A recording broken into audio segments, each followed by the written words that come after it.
নুমান সাহাবী কাতাদা ইবনে নুমান আল্লাহর নবীর দরবারে উহুদের ময়দানে দৌড়ায় আসলো। সাহাবী দৌড়ায় এসে কয়, ইয়া রাসূলুল্লাহ, নবী গো, ইয়া হাবিবাল্লাহ, নবী গো, আপনি আমার চেহারার দিকে একটু লক্ষ্য করেন। আল্লাহর নবী চেহারার দিকে যখন লক্ষ্য করলেন, চেহারার দিকে লক্ষ্য করে দেখে সাহাবী চোখের মধ্যে একটা তীর লাগিয়া, তীরের আঘাতে চক্ষুটা গালের মধ্যে পড়ে আসে, গালের মধ্যে পড়ে আসে। সাহাবী কয়, ইয়া রাসূলুল্লাহ, নবী গো, অল্প একটু রক্ত লেগে আছে, অল্প একটু গোশত লেগে আছে, গালের মধ্যে চোখটা বের হয়ে আছে। ইয়া রাসূলুল্লাহ, না পারতেছি ছিঁড়ে ফেলতে, না পারতেছি ভিতরে ঢুকাইতে, আপনি নবীর মহব্বতে উহুদের ময়দানে চলে আসলাম। ইয়া রাসূলুল্লাহ, চোখটার ব্যথায় আর সহ্য না, আমি কি চোখটা টান দিয়ে ফেলে দিব না ভিতরে ঢুকাইব? আমার নবী কো, সাহাবী কি চাও? আর জোরে জোরে জোরে, এই সাহাবী কি বলো, কি চাও তুমি? ইয়া রাসূলুল্লাহ, আপনি নবী তো রাহমাতুল লিল আলামিন, আমার চোখটা, আমি কাতাদা ইবনে নুমান, এই চোখটা কেমনে ঠিক করব? আপনি নবী ছাড়া আমার কোনো গতি নাই, আপনি নবী ছাড়া আমার এখন ডাক্তার নাই, এখন কোনো ডাক্তার নাই, আপনি ডাক্তারেরও ডাক্তার। ইয়া রাসূলুল্লাহ, নবী গো, এই চোখ বাইরে রইছে, গালের মধ্যে পড়ে আছে।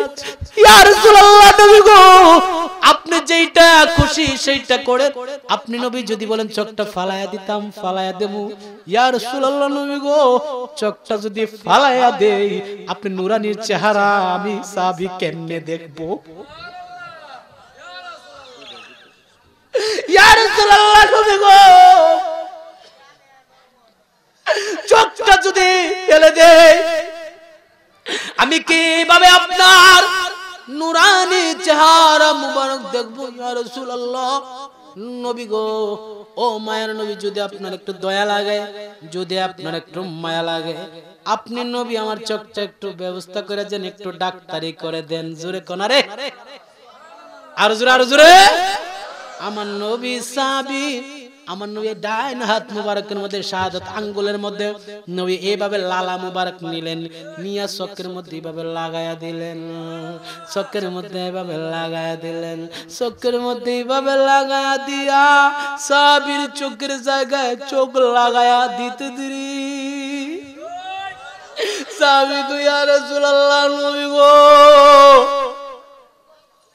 ও মায়ার নবী, আগে হয়তো কম দেখতাম, আপনি নূরানি থুতু মুবারক দিয়া আমার চোখের জায়গায় চোখ লাগাইতে দি, আমি এখন আগের চেয়ে আরো ভালো কইরা দেখি। ওই নবীর জন্য সাহাবীরা কত কষ্ট করেছেন। আল্লাহর নবীর দরবারে শেষ করে দিচ্ছি, রাত্র প্রায় 2টা বেজে যাচ্ছে। আল্লাহর নবীর দরবারে মালাকুল মউত আজরাইল আলাইহিস সালাম এসে বলে, ইয়া রাসূলুল্লাহ, নবী গো, আমি আজরাইল, সালাম গ্রহণ করবেন আপনি নবীর ইচ্ছায়, আপনি নবী যদি হুকুম দেন, আমি আজরাইল আপনার রূহ মুবারক কবজ করব, আপনার রূহ মুবারক বাহির করব। আমার যদি আপনি হুকুম না দেন, আমি আজরাইল আপনার রূহ মুবারক কবজ করতে পারবো না। আমার নবী কে আজরাইল, শুনে যাও, এ আজরাইল শোনো, তুমি আমার কাছে হুকুম নিতে আসছো, অনুমতি নিতে আসছো। আজরাইল কো, নাআম, হ্যাঁ, ইয়া রাসূলুল্লাহ, ইয়া হাবিবাল্লাহ, নবী গো, এই পর্যন্ত কোটি কোটি রূহ আমি আজরাইল কবজ করলাম, কোনদিন কারো হুকুম নেই নাই, কোনদিন কারো অনুমতি নেই নাই। আল্লাহ বলেছেন আপনার অনুমতি ছাড়া রূহ মুবারক যেন নাহি বাইর করি। জোরে কোন ইয়া রাসূলুল্লাহ। আমার নবী আজরাইল এদিকে আসে, এ আজরাইল, তুমি আস, তুমি সত্য করে বলো, আমার একটা আবদার রাখবানি? জি হ্যাঁ ইয়া রাসূলুল্লাহ, রাখবো। কি আবদার করেন? আমার উম্মতের যত কষ্ট, আমার উম্মতের যত কষ্ট, যে উম্মত আমি নবীর প্রতি পাগল, যে উম্মত 5 ওয়াক্ত নামাজ পড়ে, যে উম্মত রমজান মাসে রোজা রাখে, যে উম্মত উপযুক্ত হলে হজ করে, যাকাত দেয়, ঈমান গ্রহণ করেছে, যে উম্মত নবী ছাড়া কিছু বুঝে না, ইমাম হাসান ইমাম হুসাইন ছাড়া কিছু বুঝে না। আল্লাহু আকবার। আমার একটা আবদার তুমি রাখবা? জি হ্যাঁ ইয়া রাসূলুল্লাহ রাখবো। কি আবদার? সমস্ত উম্মতের রূহগুলো কবজ করতে কত কষ্ট হবে, অনেক কষ্ট হবে। কেমন কষ্ট হবে?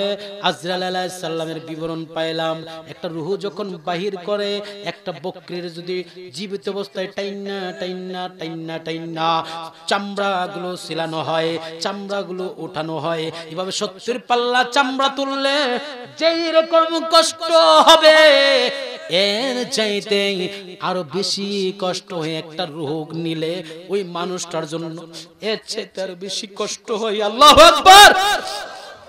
আমার নবীকে সাহাবী, আমার নবীকে আজরাইল, শুনো শুনো শোনো, সমস্ত কষ্ট আমি নবীরে দিয়া নিয়া যাও, তারপর আমার উম্মতরে কষ্ট দিও না, উম্মতরে কষ্ট দিও না। নবী দুনিয়ার থেকে পর্দা করতেছে আল্লাহর ডাকে, তারপর উম্মত ভুলে না, তারপর উম্মত ভুলে না। উম্মত ও আমরা উম্মত, নবীরও বলতাম পারতাম না, কথা কর না ঠিক কিনা? নবীর ভালোবাসা ঈমান। আজকে যারা নবীকে নিয়ে বিভিন্ন ধরনের কথা বলেন, গত কয়েকদিন পূর্বে দেখলাম এক বেয়াদব 2 দিন পরে পরে পাগলামি করে, ওই দিন বলতেছে ইয়া রাসূলুল্লাহর স্লোগান নাকি ফালতু স্লোগান। আর আস্তে কোন জোরে কোন নাউজুবিল্লাহ। নারায়ে তাকবীর, নারায়ে রিসালাত। সবাই বলেন, হাত তুলে বলেন নারায়ে রিসালাত, নারায়ে রিসালাত, নারায়ে রিসালাত। ইয়া রাসূলুল্লাহর স্লোগান কি ফালতু স্লোগান? কয়েকদিন আগে দেখলাম বেয়াদব বলে ইয়া রাসূলুল্লাহ স্লোগান বলে ফালতু স্লোগান। নাউজুবিল্লাহ বলবেন না? সাহাবীরা যুদ্ধের ময়দানে গিয়ে আল্লাহু আকবার ইয়া রাসূলুল্লাহ বলে বলে স্লোগান দিয়েছেন। সাহাবীরা দিতে পড়ে মুসলিম শরীফের হাদিস। আমরা ওই নবীর উম্মত, ওই নবীকে সম্মান করা দরকার আছে কি না? মালাকুল মাউত আজরাইল সাল্লাম, অনেক বড় আলোচনা, অনেক বড় কথা। আল্লাহ রাব্বুল আলামিন মালাকুল মাউত আজরাইল আলাইহিস সালামকে যখন পাঠালেন, আজরাইল কই ইয়া রাসূলুল্লাহ আপনারে কষ্ট দেব না, আপনার উম্মতরও কষ্ট দেব না, যারা আপনার দেওয়ানা।